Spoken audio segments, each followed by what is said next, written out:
Hi friends, അപ്പോൾ ഇന്ന് നല്ല അടിപൊളി ടേസ്റ്റിൽ സോയാ ചങ്ക്സ്. ഇത് നല്ലോണം വെള്ളമൊഴിച്ച് ഉപ്പിട്ട് വേവിച്ചെടുക്കുക.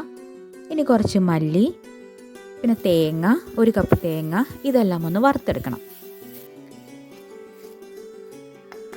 അതൊരു ഗോൾഡൻ ബ്രൗൺ കളർ ആകുമ്പോഴേക്കും അതിലേക്ക് ഒരു ടേബിൾ സ്പൂൺ മുളക് പൊടി, 1/4 ടീസ്പൂൺ കുരുമുളക് പൊടി, മഞ്ഞൾപ്പൊടി, ജീരകം, ചെറുജീരകപ്പൊടി 1/4 ടീസ്പൂൺ, പിന്നെ മസാലപ്പൊടി 1 ടേബിൾ സ്പൂൺ, ഇതെല്ലാം ചേർത്ത് വഴറ്റിയെടുത്ത് നല്ലോണം ഒന്ന് അരച്ചെടുക്കണം. സോയാ ബോൾസ് ഇവിടെ വെന്തിട്ടുണ്ട്.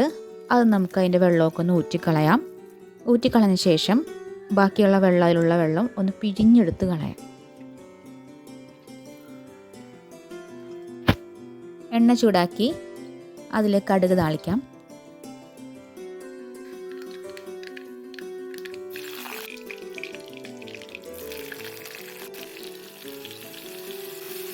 ഇഞ്ചി വെളുത്തുള്ളി പേസ്റ്റാണ് ചേർത്ത് കൊടുത്തത്. ഇനി ഇതിലേക്ക് ഒരു 1.5 വലിയ സവാള അരിഞ്ഞത് ചേർത്ത് കൊടുക്കാം.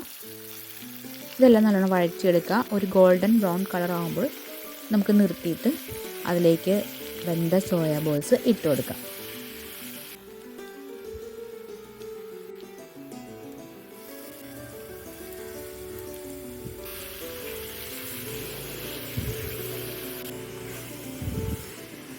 നല്ലോണം ഒന്ന് മിക്സ് ചെയ്തെടുത്ത ശേഷം നമ്മൾ അരച്ച് വെച്ച അരപ്പ് ഇതിലേക്ക് ചേർത്ത് കൊടുക്കാം.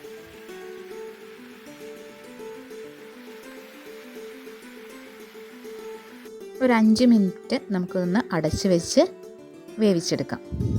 അപ്പോൾ ഇത്രയേ ഉള്ളൂ നമ്മുടെ സോയാ ബോൾസ് കറി. അപ്പോൾ ഇത് ചപ്പാത്തിക്കും അപ്പത്തിനും എല്ലാം നല്ല സൂപ്പറാണ്. ഈ ഒരു രീതിയിൽ വീട്ടിലെല്ലാവരും ട്രൈ ചെയ്ത് നോക്കുക.